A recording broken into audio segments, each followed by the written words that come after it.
নমস্কার, আমি doctor Arindam Das, consultant otologist and cochlear implant surgeon, Bellevue clinic.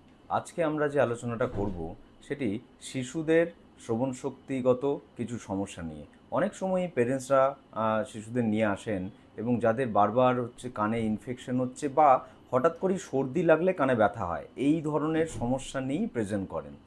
আমরা যখন তাদেরকে এক্সামিন করি বা দেখি, অনেক সময়ই দেখা যায় যে শিশুটি হয়তো রাত্রে মুখ খুলে ঘুমায়, মানে মাউথ ব্রিদিং করে, এবং তার সাথে সাথে তার মাঝে মাঝেই সর্দি লাগে এবং কানে ব্যথাও হতে থাকে। কখনো বলে বিভিন্ন ট্রিটমেন্ট বা শ্বাসকষ্টের চিকিৎসা করার পরও এইটার হয়তো প্রপার উপকারিতা পাচ্ছেন না। সেক্ষেত্রে দেখতে হবে যে শিশুর অ্যাডেনয়েড গ্রন্থিটা বেড়ে আছে কিনা। এবং আজকের দিনে এই বয়সের 5-6 বছর থেকে 10 বছর পর্যন্ত শিশুদের অ্যাডেনয়েড হাইপারট্রফি বেশ অনেকটাই বেড়ে গেছে বিভিন্ন কারণে।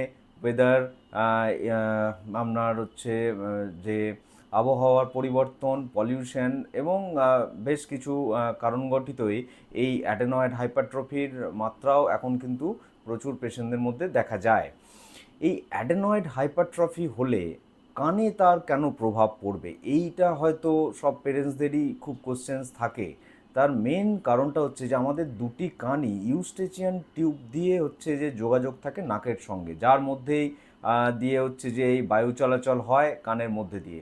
তো ফলে অ্যাডেনয়েড গ্রন্থি বড় হয়ে গেলে বা ক্রনিক যদি ইনফেকশন তার মধ্যে গ্রো করে, তাহলে এই ইউস্টেচিয়ান টিউবও বারবার বন্ধ হতে থাকে এবং সেই থেকেই কানে সর্দির এফেক্ট পড়ে এবং কানেও ইনফেকশন বারবার শিশুদের হতে থাকে।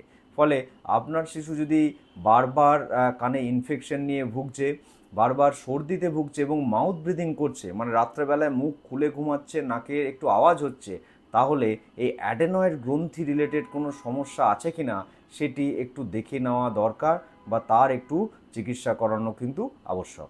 নমস্কার।